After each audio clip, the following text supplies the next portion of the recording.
The silence in the Grand Assembly Hall was not peaceful.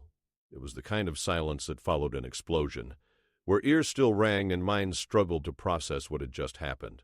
Ambassador Lucas Grant stood at the human podium, his hand still resting on the data tablet he had just activated. Around him, 3,000 delegates from 247 species sat frozen in their seats. The holographic displays above each delegation flickered with the same message, translated into every known language. Humanity withdraws from the Galactic Council, effective immediately. The Vrex Prime Minister rose first, her forearms trembling. You cannot do this. The trade agreements alone will collapse 17 economies. Lucas did not sit down. We presented evidence of the Korath slave operations 6 cycles ago. You voted to form a committee. Committees take time, the Andromedian Chancellor said, his voice modulated through his breathing apparatus. This is how civilized species operate. Civilized. Lucas tasted the word like poison. The Korath have taken 42,000 human colonists in the past year. Your committee has not met once. The Lyran ambassador slithered forward, her scales catching the light. If every species withdrew over disagreements, there would be no council. Then perhaps there should not be one. Lucas swept his gaze across the chamber. We shared our technology.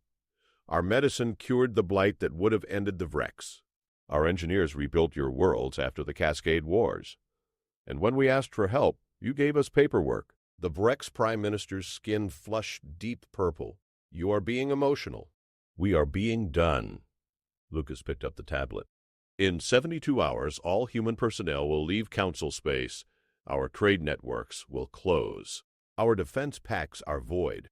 Our technology licenses are revoked. The chamber erupted. Delegates shouted in languages that ranged from melodic to guttural. The Andromedian Chancellor activated his amplifier. You would doom billions to prove a point? Lucas finally smiled, and it was not a pleasant expression. You had a chance to be our allies. You chose to be our customers instead. We are simply closing the store. He walked toward the exit, his boots echoing on the crystalline floor. Behind him, the chaos grew louder. Threats, pleas, accusations, all blending into a cacophony of species that had grown fat on human generosity and were now realizing how hungry they were about to become. The door sealed behind him with a hiss that sounded remarkably final. Captain Nina Frost watched the first human transport lift off from Covenant Station and felt nothing but cold satisfaction. Behind her, the station's Vrex administrator was physically shaking. You are leaving us defenseless, Administrator Kelth said, his translator struggling with the pitch of his panic. The defense grid is entirely human-operated. Nina turned from the viewport. You had 3 years to train your own people. We offered, twice. Training takes time. Resources. You assumed we would always be here. Nina pulled up her wrist display. Evacuation is 60% complete. All human civilians will be gone in 40 hours. Military personnel in 72. Kelth's 4 eyes blinked in sequence, a sign of extreme distress. The Korath know our defenses are failing. They will strike the moment you leave. Then maybe the Council should have acted when we brought evidence of their raids. Nina started walking toward the docking bay. Kelth followed, his feet clicking rapidly on the deck plates. One species cannot dictate Council policy. Nina stopped so abruptly that Kelth nearly collided with her. We did not dictate.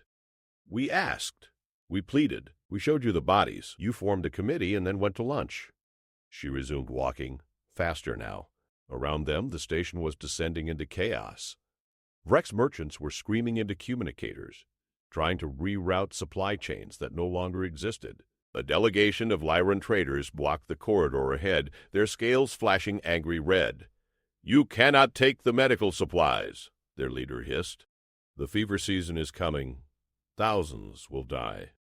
We sold you the formula for the vaccine 4 years ago, Nina said. You chose not to manufacture it yourselves because buying from us was cheaper. We do not have the facilities. You have 17 luxury resorts on your moon and no vaccine production? That was a choice. Nina pushed past them. Her security team, all human, formed a protective wedge. The docking bay was a scene of organized chaos. Human personnel moved with military precision, loading equipment onto transports. Alien workers stood in confused clusters, holding tools they had never been properly trained to use. Lieutenant Owen Blake jogged up to Nina, his face flushed. "Captain, we have a situation. The Andromedians are refusing to let us remove the water purification systems. Those systems are human property. They are claiming the systems are integrated infrastructure, and removing them violates salvage law." Nina's laugh was sharp. "Salvage law. They think we are a derelict ship they can pick over." She activated her comm. "All units, authorization Frost 7 Alpha. If any alien force attempts to interfere with equipment removal, you are authorized to use necessary force to complete your mission." Blake hesitated. "Captain, that could start a shooting war? Then they should not try to steal our property." Nina's eyes were hard. "We are not asking permission anymore, Lieutenant. We are leaving, and we are taking everything we brought with us." An alarm shrieked across the station. Nina's tactical display lit up with red markers. 8 Korath Raider ships had just dropped out of hyperspace at the system's edge. Administrator Kelth appeared on her comm screen, his face a mask of terror. "You see? They are coming. You must help us." Nina watched the Raider ships accelerate toward the station. "We offered a defense treaty 18 months ago. The Council rejected it because the Korath ambassador claimed it was discriminatory. That was politics. This is real. It was always real, Administrator. You just did not care until the raids started happening to Council species instead of just humans." She cut the connection. Blake was staring at the tactical display. "Captain, those raiders will reach the station in 90 minutes. There are still 50,000 Vrex civilians on board." Nina pulled up the evacuation schedule. "Our people will be off in 30 minutes. Prep the last transports." "And the Vrex?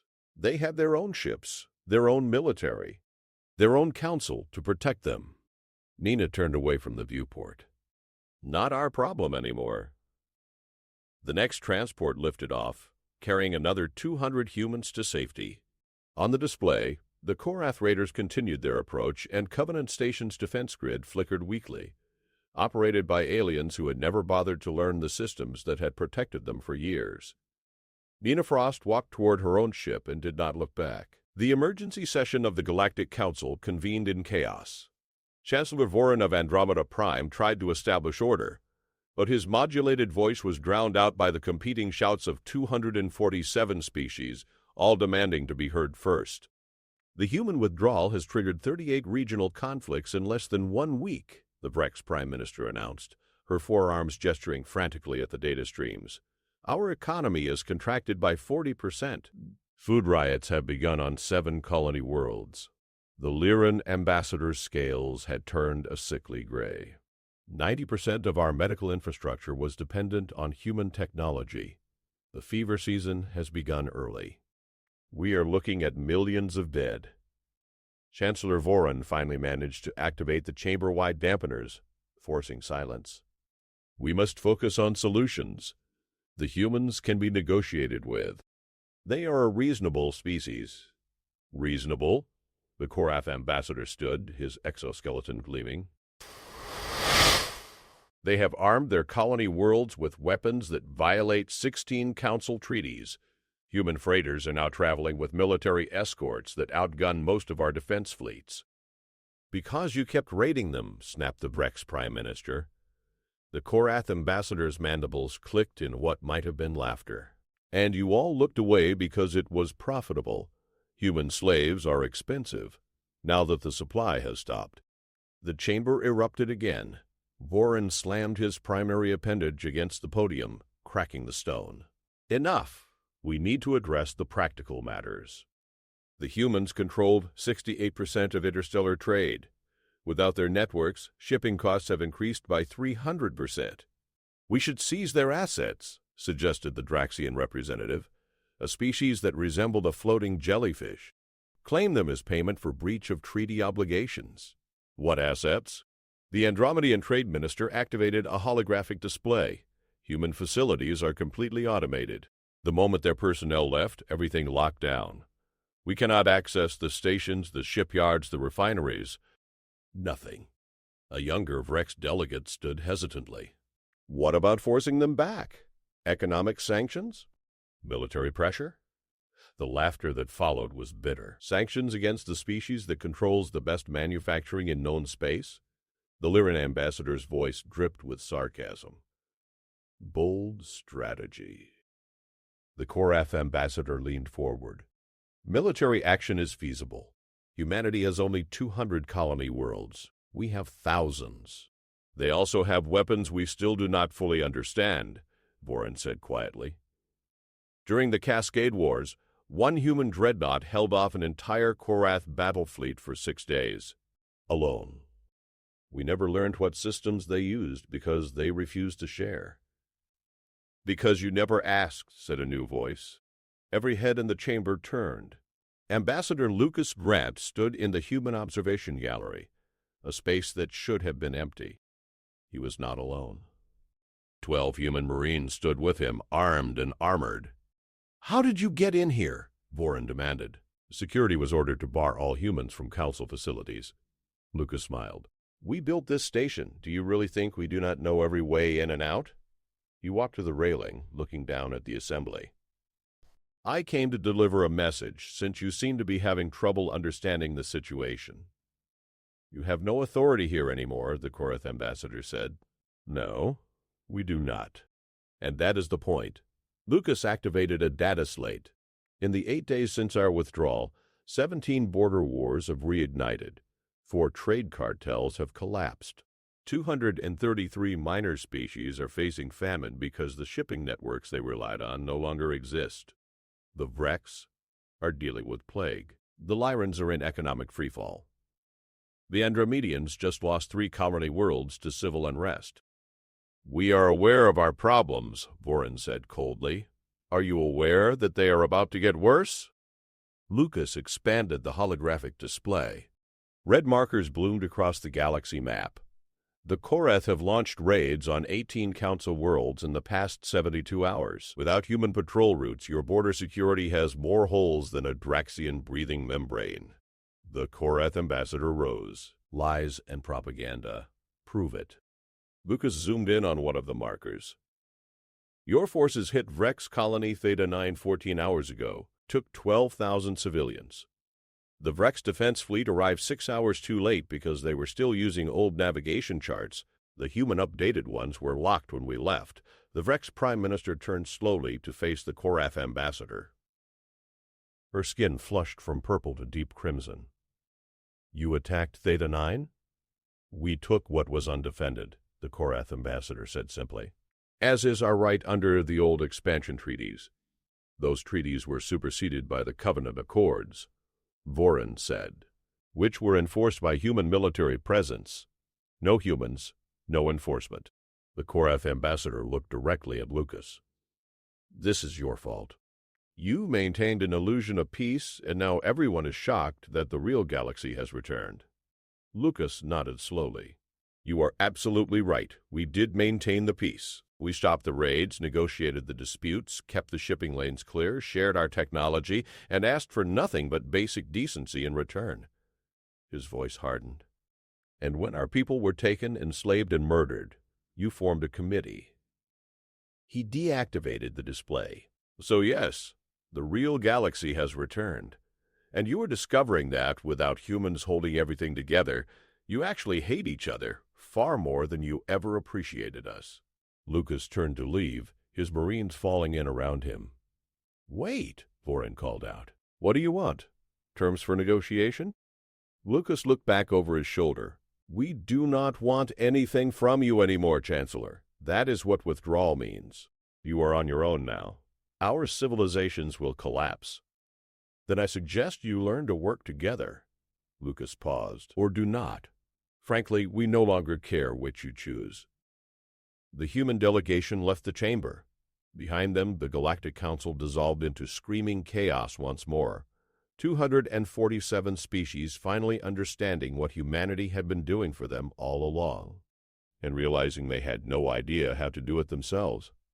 The human colony of New Terra had not been built for war, but war was coming anyway. Governor Adrian Cole stood in the command center, watching the defense grid power up for the first time in 3 years. Around him, colonists who had been farmers and teachers and engineers yesterday were now manning weapons stations. Korath fleet detected at the system perimeter, reported Maya Torres from the sensor station. She had been a botanist last week. 18 ships, battlecruiser configuration. Adrian felt his stomach tighten. New Terra had 40,000 colonists, mostly families. The nearest human military base was 6 days away at maximum burn. Time to engagement? 4 hours at their current speed. Adrian opened a colony-wide channel. This is Governor Cole. The Korath are coming. We knew this would happen. Everyone to your assigned positions. We hold until relief arrives. He cut the channel and turned to his tactical officer, a former freight hauler named Derek Hunt. Can we hold for 6 days? Derek studied the tactical display. Against 18 Korath ships? No. Against 18 Korath ships who think we are an easy target? Maybe. The Korath had been raiding human colonies for decades, but always when the defense fleets were elsewhere, always hitting soft targets. They had never faced a prepared human population before. The Council had made sure of that, insisting that heavy weapons on civilian worlds violated demilitarization agreements that no longer mattered. Power the surprise, Adrian said quietly. Derek grinned. It was not a nice expression. With pleasure, Governor. Beneath New Terra's 3 largest cities, systems came online that the Council had never known existed. Humans had agreed not to militarize colony worlds. They had never agreed not to defend them. The Korath fleet commander, Warlord Threx, watched New Terra grow larger on his display screens and felt satisfaction curl through his thorax.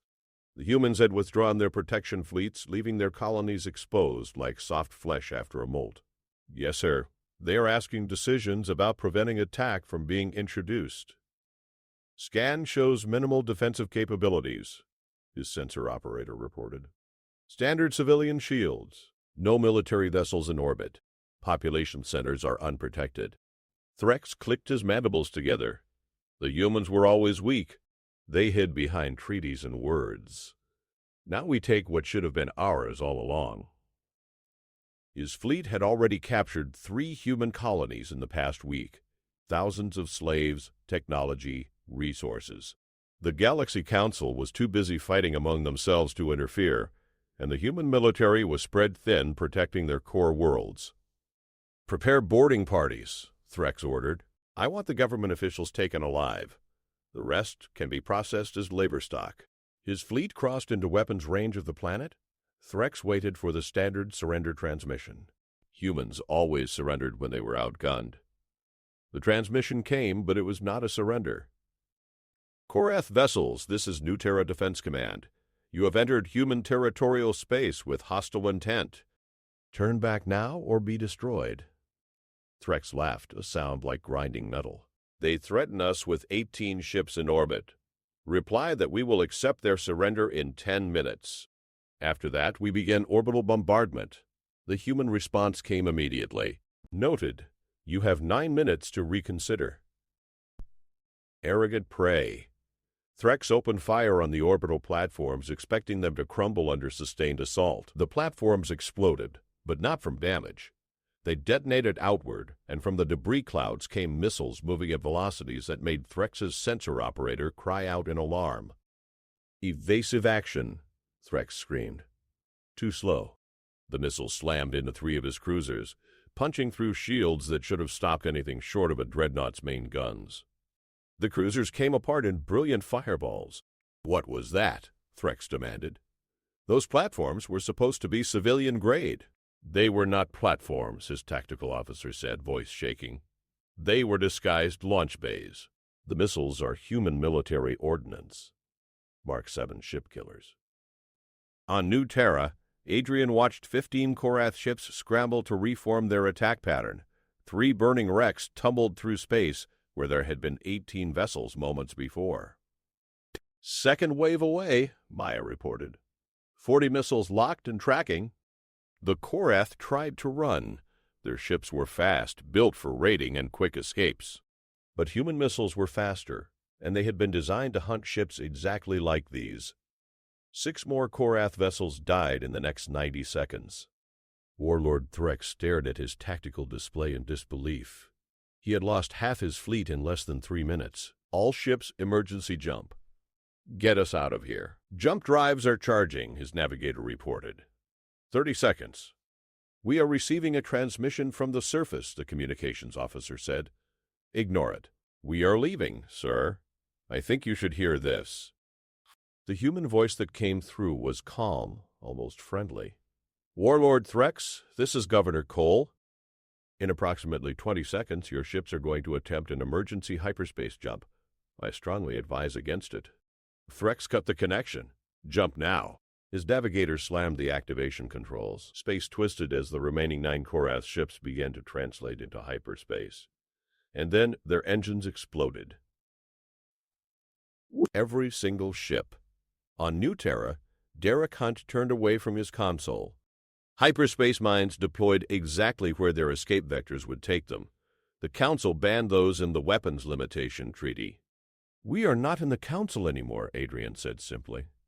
In space, 9 Korath ships tumbled helplessly, their jump drives destroyed, life support failing. Debris from 18 vessels created a glittering cloud around New Terra, a warning written in burning metal. Adrian opened a system-wide broadcast on all frequencies. This is New Terra. Warlord Threx attempted to raid this colony with 18 ships. 18 wrecks now orbit our world. We are broadcasting the tactical data from this engagement on all channels. Any other species considering human colonies to be easy targets should study it carefully. He paused, then added, We are not protected by the Council anymore. We do not need to be. We are protected by ourselves, and we are done being prey. Across human space on 200 colony worlds, populations that had been farmers and miners and families activated defense systems the Council had never known existed. The galaxy was about to learn what humanity looked like when it stopped asking for permission. The Council emergency broadcast reached every species simultaneously, and the message was simple. Humanity had just annihilated a Korath warfleet without losing a single ship. Chancellor Voran stood before the full assembly, his breathing apparatus working overtime. We have confirmed reports from 47 different sources. New Terra destroyed 18 Korath vessels in under 5 minutes. The colony had no military presence, no defense fleet, just civilians. Impossible, the Draxian representative said. Our intelligence reported that colony is undefended. It was undefended by our definition, Voran said quietly. Humanity apparently has a different definition. The holographic display showed the wreckage field around New Terra, Korath ships torn apart by weapons that should not have existed on a civilian world. The tactical analysis was being studied by every military in Council space, and the conclusions were terrifying. They violated the Weapons Limitation Treaty, the Lyran ambassador said, though her voice lacked conviction. They withdrew from the Council, Voran reminded her. They are not bound by our treaties anymore. And before you suggest enforcement, I suggest you review what happened to the Korath when they tried. The Vrex Prime Minister activated her own display. New Terra was not an isolated incident. In the past 48 hours, Korath forces have attempted raids on 11 human colonies. All 11 raids failed. Total Korath casualties, 237 ships. Human casualties, 0. The silence that followed was absolute. But how? The Andromedan Trade Minister asked. Our intelligence suggested humans maintain minimal colonial defenses, specifically to comply with demilitarization agreements. They did comply, Voran said. They just interpreted the agreements differently than we did. The treaties banned military installations on colony worlds. Humans built civilian installations that happened to have military capabilities. The treaties banned standing armies on colonies. Humans trained their civilian populations in defense protocols. The treaties banned weapons of mass destruction. Humans deployed precision systems that could destroy fleets without harming planets. They lied to us. The Korath ambassador snarled. They followed our rules exactly as written, Vorin corrected. We assumed compliance meant weakness. That was our mistake. Captain Nina Frost sat in the briefing room of the UHS Defiant and tried not to smile as she read the Council's panicked communications. Across from her, Admiral Richard Cross was not even trying to hide his satisfaction. They are finally understanding, Cross said. Humanity was never weak. We were just patient. Nina pulled up the tactical reports from the colony defenses. New Terra's governor is requesting permission to pursue the surviving Korath forces into neutral space. Denied. We defend our territory. We do not start wars. Cross leaned back in his chair. Let the Council see what their galaxy looks like without us maintaining order. Let them struggle. Let them bleed a little. The Vrex are requesting humanitarian assistance, Nina said, scrolling through the messages. Plague is spreading faster than their medical infrastructure can handle. We offered them the vaccine production formula 4 years ago. They declined because it was cheaper to buy from us. Cross's expression hardened. Not our problem. The Lyrans are offering a formal apology for their vote against the anti-slavery resolution. Too late. Should have thought about that before they abstained. Nina hesitated over the next message. The Andromedes are requesting emergency trade negotiations. Their food supplies are critical. Cross was quiet for a moment. Response? They are offering technology exchanges and favorable trade terms. Tell them we will consider their request in 6 months. Maybe. If they demonstrate concrete action against Korath's slaving operations. Cross stood and walked to the viewport. For decades, we played by their rules. We were patient. We were diplomatic. We asked nicely for basic decency, and they treated us like we were begging. He turned back to Nina. Every species in the Council became dependent on us because we made it easy. We solved their problems. We kept the peace. We shared our technology. And they took it all for granted because we never showed them what we really were. What are we, sir? Cross smiled, and it was the expression of a predator that had been pretending to be prey for far too long. Dangerous. We are the species that went from wooden boats to faster-than-light travel in 300 years. We are the species that survived ice ages, plagues, world wars, and extinction events without anyone's help. We are the species that looks at a universe trying to kill us and says, "Not today." He gestured to the star map on the wall. Every other species in Council space evolved on easy worlds. Perfect gravity. Stable climates. Abundant resources. They reached the stars and assumed the galaxy would be just as gentle. His voice dropped. Earth tried to kill us every single day for 3 million years. We survived by being tougher, meaner, and more stubborn than anything that came at us. The Council is learning that now, Nina said. Good. Let them learn. Cross pulled up the colony defense reports. New Terra, Harmony Station, Terra Nova, New Beijing, all reporting the same thing. Korath raiders expected easy prey and found wolves instead. An alert chimed on Nina's console. Admiral, we are receiving a priority transmission from Earth. It is President Hayes. Cross accepted the connection. President Catherine Hayes appeared on the screen, her expression grave. Admiral, the Council has formally requested a meeting to discuss terms of re-engagement. What are they offering? Full recognition of human sovereignty over all claimed territories. A permanent seat on the Security Directorate with veto power. Enforcement of anti-slavery laws with human oversight. Technology independence clauses. And formal apologies from every species that voted against our resolutions. Cross raised an eyebrow.